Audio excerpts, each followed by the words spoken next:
রোহিঙ্গাদের নিজ দেশে প্রত্যাবাসনের বিষয়ে ব্যবস্থা নিতে বিশ্ব নেতাদের প্রতি আহ্বান জানিয়েছেন অন্তর্বর্তী সরকারের প্রধান উপদেষ্টা ডক্টর মোহাম্মদ ইউনূস।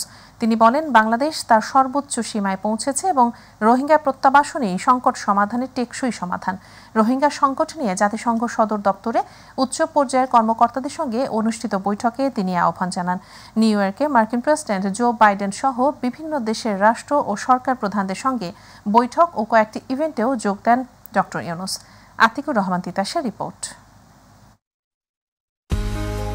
জাতিসংঘের ৭৯তম সাধারণ অধিবেশনে যোগ দিতে যুক্তরাষ্ট্রের নিউ ইয়র্কে এসে প্রথম দিনে ব্যস্ত সময় পার করেছেন অন্তর্বর্তী সরকারের প্রধান উপদেষ্টা ডক্টর মোহাম্মদ ইউনূস। প্রথম দিন কয়েকটি শিডিউল বৈঠকে অংশ নেওয়ার পাশাপাশি বিশিষ্ট ব্যক্তি ও বিভিন্ন দেশের শীর্ষ কর্মকর্তাদের সঙ্গে মতবিনিময় করেন তিনি। নিউ ইয়র্কে জাতিসংঘ সদর দপ্তরে দিনের শুরুতেই স্থানীয় সময় সকাল ৮টায় জাতিসংঘ মহাসচিব অ্যান্তোনিও গুতেরেস আয়োজিত সংবর্ধনায় যোগ দেন ডক্টর ইউনূস। সেখানে মরিশাসের প্রেসিডেন্ট পৃথ্বীরাজ সিং রূপনের সঙ্গে সৌজন্য সাক্ষাৎ করেন। এ সময় কুশল বিনিময় সহ বিভিন্ন বিষয়ে আলোচনা করেন তারা। পরে জাতিসংঘে মানবাধিকার বিষয়ক হাই কমিশনার ভলকার তুর্কের সঙ্গে শুভেচ্ছা বিনিময় করেন ডক্টর ইউনূস। এ সময় বাংলাদেশের সাম্প্রতিক বিপ্লবে ছাত্রদের আত্মত্যাগের কথা তুলে ধরেন প্রধান উপদেষ্টা। পরে রোহিঙ্গা সংকট নিয়ে জাতিসংঘ সদর দপ্তরে প্রধান উপদেষ্টা ডক্টর মোহাম্মদ ইউনূসের সঙ্গে উচ্চ পর্যায়ের কর্মকর্তাদের বৈঠক অনুষ্ঠিত হয়। সেখানে তিনি রোহিঙ্গাদের তাদের নিজ দেশে প্রত্যাবাসনের আহ্বান জানান। ডক্টর ইউনূস বলেন, বাংলাদেশ তার সর্বোচ্চ সীমায় পৌঁছেছে এবং রোহিঙ্গা প্রত্যাবাসনই দীর্ঘস্থায়ী সংকটের একমাত্র সমাধান। ডক্টর ইউনূসের সাথে জাতিসংঘের সাধারণ পরিষদের ফাঁকে আইএমএফের ব্যবস্থাপনা পরিচালক ক্রিস্টেলিনা জর্জিভা সাক্ষাৎ করেন। একই সঙ্গে বাংলাদেশের অর্থনৈতিক সংস্কার ও অন্যান্য খাতে আইএমএফ আরও ঋণ দেওয়ার আশ্বাসও দেন তিনি। পরে ইতালির প্রধানমন্ত্রী জর্জিয়া মেলোনির সঙ্গে বৈঠক করেন ডক্টর ইউনূস। এছাড়া তার সাথে সাক্ষাৎ করেন বিশ্বব্যাংকের প্রেসিডেন্ট অজয় বাঙ্গা। এরই মাঝে সাবেক মার্কিন প্রেসিডেন্ট বিল ক্লিন্টনের ক্লিন্টন গ্লোবাল ইনিশিয়েটিভ আয়োজিত অনুষ্ঠানে যোগ দেন ডক্টর ইউনূস। অনুষ্ঠানে গণঅভ্যুত্থানের কথা তুলে ধরেন প্রধান উপদেষ্টা। তিনি জুলাই বিপ্লব চলাকালীন এবং এরপরে বাংলাদেশি শিক্ষার্থীদের আঁকা দেয়ালচিত্রের ছবি সংবলিত দ্য আর্ট অফ ট্রায়াম্ফ শীর্ষক আর্ট বুক বিল ক্লিন্টনকে উপহার দেন। অনুষ্ঠানে ৩ শিক্ষার্থীকে পরিচয় করিয়ে দেন ডক্টর ইউনূস। জানান, তরুণী প্রজন্মের হাত ধরেই জন্ম নিয়েছে নতুন বাংলাদেশ, অকাতরে প্রাণ দিয়েছে ছাত্র জনতা। রাতে মার্কিন যুক্তরাষ্ট্রের প্রেসিডেন্ট জো বাইডেনের সঙ্গে দ্বিপক্ষীয় আলোচনায় বসেন ডক্টর ইউনূস। এ সময় মার্কিন প্রেসিডেন্ট অন্তর্বর্তী সরকারকে অকুণ্ঠ সমর্থনের কথা ব্যক্ত করেন। বৈঠকে মার্কিন প্রেসিডেন্ট যে কোনো সাহায্যে বাংলাদেশ সরকারের পাশে থাকার আশ্বাস দেন। এ সময় প্রেসিডেন্ট বাইডেন বলেন, শিক্ষার্থীরা যদি তাদের দেশের জন্য এতটা ত্যাগ স্বীকার করতে পারে তবে তাদের জন্য দেশের আরও বেশি কিছু করা উচিত। বৈঠকের সময় ডক্টর ইউনূস মার্কিন প্রেসিডেন্টের কাছে জুলাই বিপ্লবের সময় ছাত্র এবং তরুণ শিক্ষার্থীদের আঁকা দেয়ালচিত্রের একটি বই দ্য আর্ট অফ ট্রায়াম্ফের একটি অনুলিপি হস্তান্তর করেন। বৈঠকের বিষয় নিয়ে হোয়াইট হাউসও এক বিবৃতি দিয়েছে। প্রধান উপদেষ্টা meet the friends of Bangladesh নামে একটি উচ্চ পর্যায়ের সাইড ইভেন্টেও যোগ দেন। ২৭ সেপ্টেম্বর জাতিসংঘ সাধারণ পরিষদের সাধারণ আলোচনায় ভাষণ দেবেন প্রধান উপদেষ্টা ডক্টর মোহাম্মদ ইউনূস। আতিকুর রহমান তিতাস, মাই টিভি। ৬ মাস গুম করে রাখার ঘটনায় শেখ হাসিনা সহ ৫ জনের বিরুদ্ধে ট্রাইব্যুনালে মানবতা বিরোধী অপরাধের অভিযোগ দায়ের করা হয়েছে। দুপুরে আন্তর্জাতিক অপরাধ ট্রাইব্যুনালে চিফ প্রসিকিউটর বরাবর এই অভিযোগ দায়ের করেন আইনজীবী সোহেল রানা।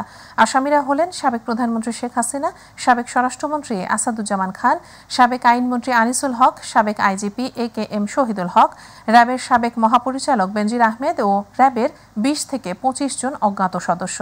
আইনজীবী সোহেল রানা বলেন, ২০১৫ সালে ১০ ফেব্রুয়ারি তাকে তুলে নিয়ে ৬ মাস গুম করে রাখা হয়েছিল।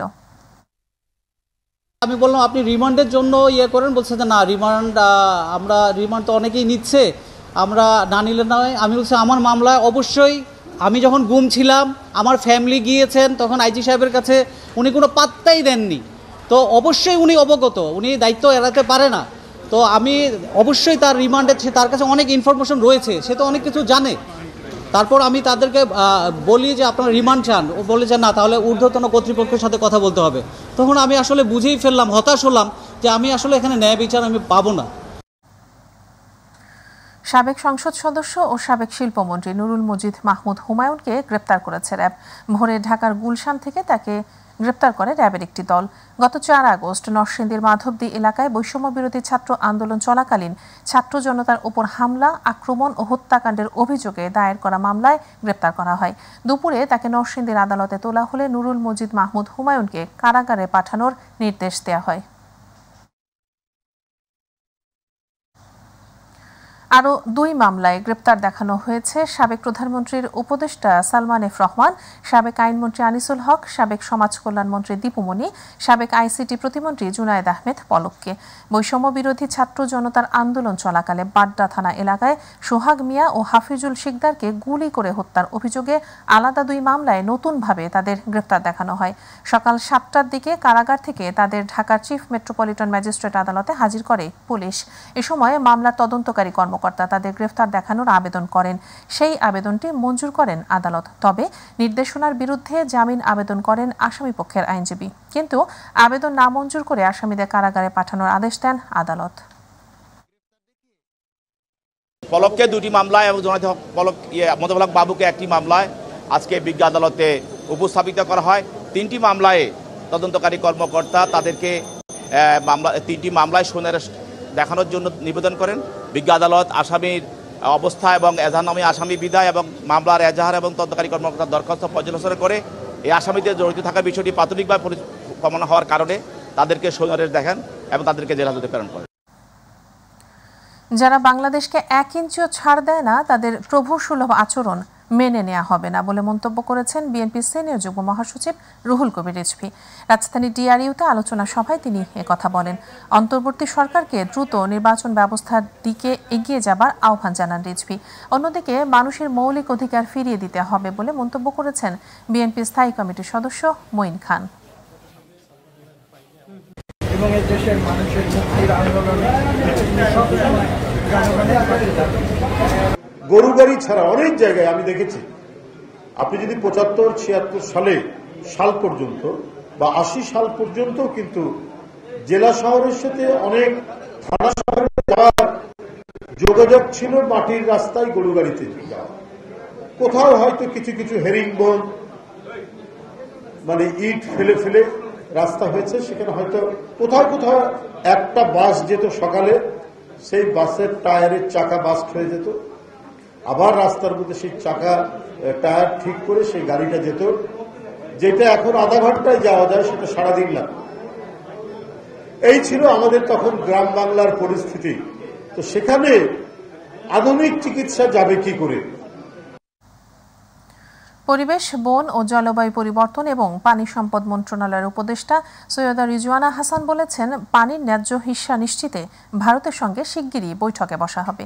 অভিন্ন জলরাশিতে কত ধরনের স্থাপনা রয়েছে, কতটুকু বৃষ্টিপাতের সম্ভাবনা রয়েছে এবং পানির পরিমাণ কত, এ তথ্যগুলো বাংলাদেশকে পেতেই হবে।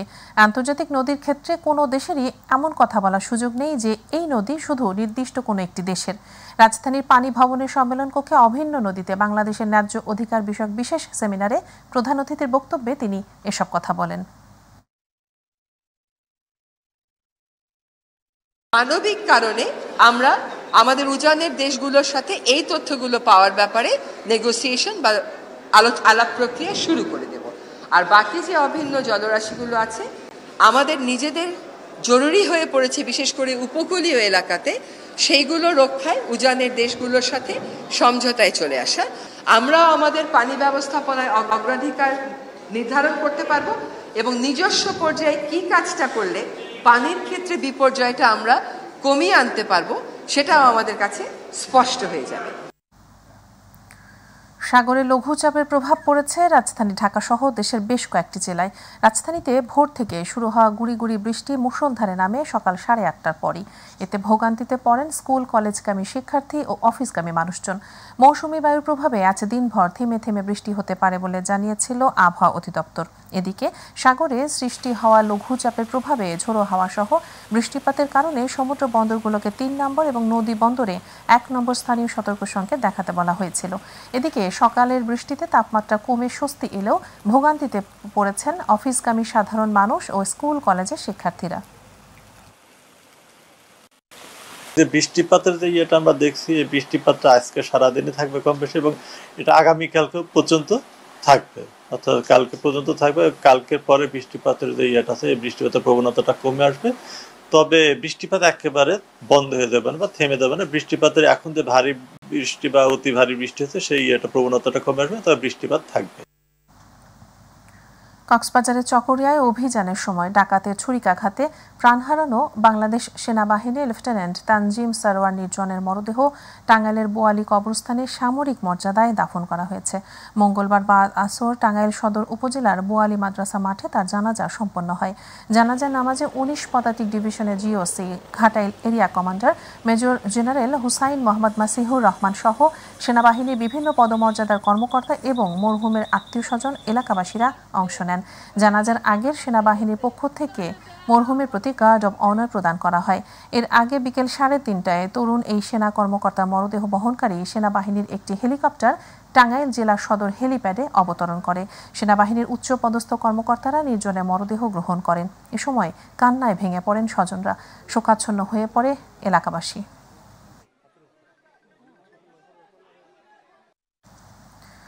লেফটেন্যান্ট তানজিম সারোয়ার নির্জন হত্যাকাণ্ডের সঙ্গে সরাসরি সম্পৃক্ত 6 জনকে আটক করেছে সেনাবাহিনী। আটক হওয়া অভিযুক্তরা হলেন মোহাম্মদ বাবুল প্রকাশ, মোহাম্মদ হেলাল উদ্দিন, মোহাম্মদ আনোয়ার হাকিম, মোহাম্মদ আরিফুল্লাহ, মোহাম্মদ জিয়াবুল করিম ও মোহাম্মদ হোসেন। আন্তঃবাহিনী জনসংযোগ পরিদপ্তর আইএসপিআর এর পাঠানো এক সংবাদ বিজ্ঞপ্তিতে এ তথ্য জানানো হয়েছে। আইএসপিআর জানায়, কক্সবাজার জেলার চকরিয়ায় গোয়েন্দা তথ্যের ভিত্তিতে ডাকাতি প্রতিরোধ অভিযান পরিচালনার সময় সেনাবাহিনী লেফটেন্যান্ট তানজিম সারোয়ার নির্জন শহীদ হন। ওই এলাকায় চিরুনি অভিযান পরিচালনা করে সেনাবাহিনী ঘটনার সঙ্গে জড়িত 6 জনকে আটক করে। আটক সন্ত্রাসীদের কাছ থেকে 2টি দেশীয় আগ্নেয়াস্ত্র, বিভিন্ন ধরনের 11 রাউন্ড গুলি, হত্যাকাণ্ডে ব্যবহৃত একটি ছুরি, একটি পিকআপ এবং একটি মোটরসাইকেল উদ্ধার করা হয়েছে। টিভি সংবাদের নিচে বিরতি, ফিরে এসে থাকছে। এইচএসসির বাতিল হওয়া পরীক্ষার ফল।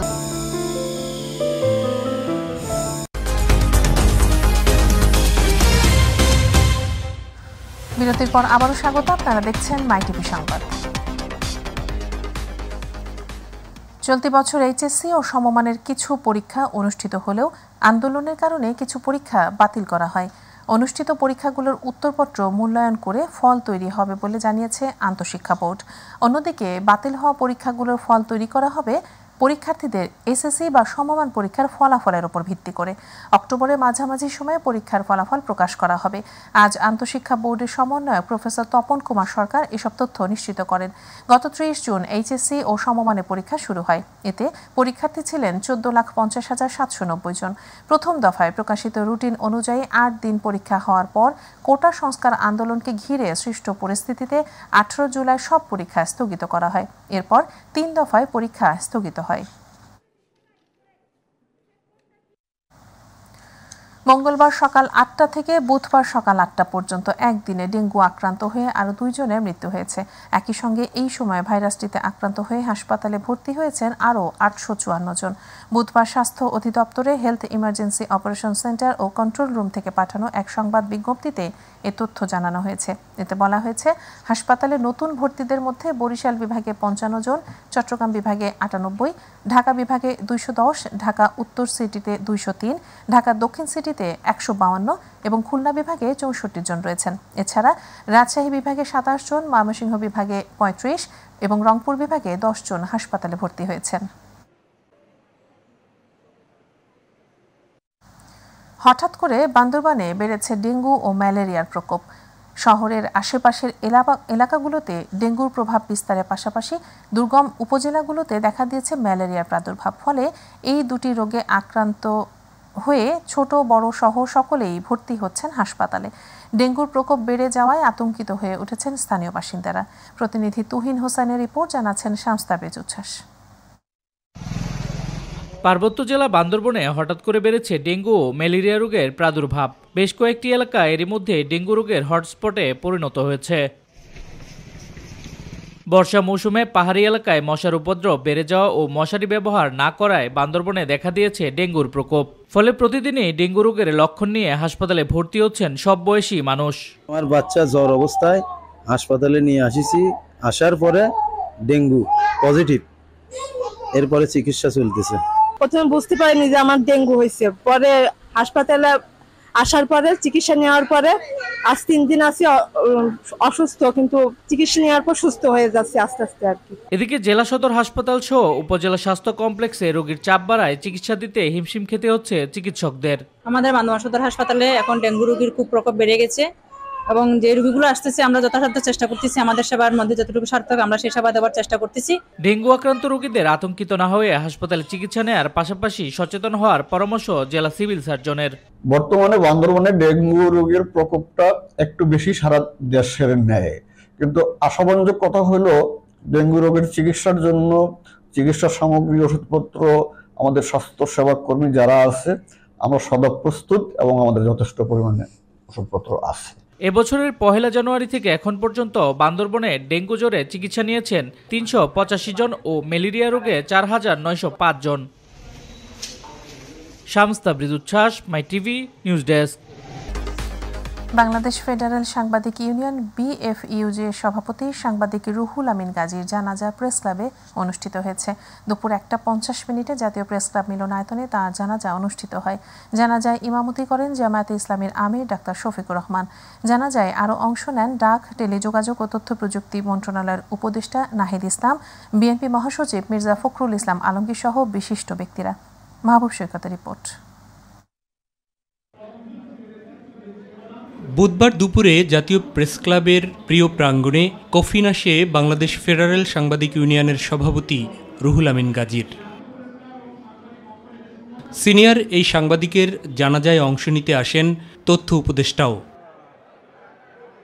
জানাজায় অংশ নিতে আসেন সাংবাদিক ইউনিয়ন এবং BFUJের উভয় অংশের সদস্যরা ছাড়াও অংশ নেন বিএনপি এবং জামায়াত ইসলামী সহ বিভিন্ন রাজনৈতিক দলের নেতারা।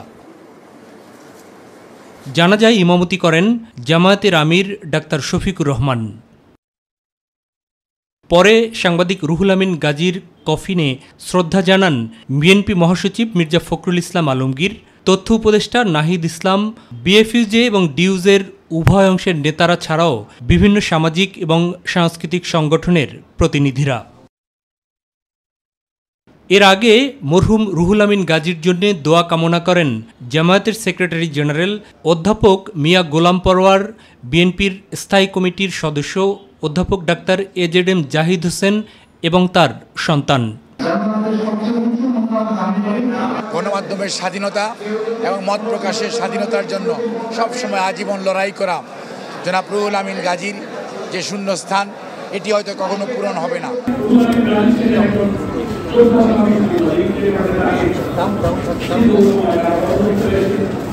ফ্যাসিবাদ মুক্তির আন্দোলনে রুহুল আমিন গাজীর ত্যাগের কথা স্মরণ করে গণমাধ্যম থেকে ফ্যাসিবাদের দোসরদের মুক্ত করার কথা জানান তথ্য উপদেষ্টা নাহিদ হোসেন।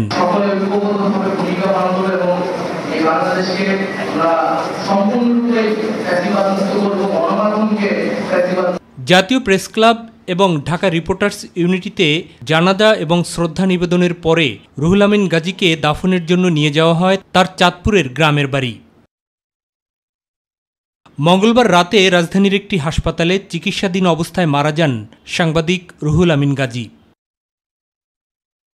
মাহবুব সৈকত, মাই টিভি, ঢাকা। প্রবীণ ক্রীড়া সাংবাদিক অঘোর মণ্ডল মারা গেছেন। বিভিন্ন শারীরিক জটিলতা নিয়ে বঙ্গবন্ধু শেখ মুজিব মেডিকেল বিশ্ববিদ্যালয় হাসপাতালে ভর্তি ছিলেন। বুধবার বিকেলে শেষ নিঃশ্বাস ত্যাগ করেন অঘোর মণ্ডল। গুণী এ সাংবাদিক বাংলাদেশ স্পোর্টস জার্নালিস্ট অ্যাসোসিয়েশনের ভারপ্রাপ্ত সভাপতি ছিলেন। 3 দশকের বেশি সময় ধরে সাংবাদিকতার সঙ্গে নিজেকে জড়িয়ে রেখেছিলেন অঘোর মণ্ডল। 90-এর দশকে ভোরের কাগজ দিয়ে ক্যারিয়ার শুরু করেন তিনি। এরপর দীর্ঘদিন কাজ করেছেন চ্যানেল আই, দীপ্ত টিভিতে। সবশেষ ATN নিউজে বার্তা সম্পাদক হিসেবে কর্মরত ছিলেন অঘোর মণ্ডল।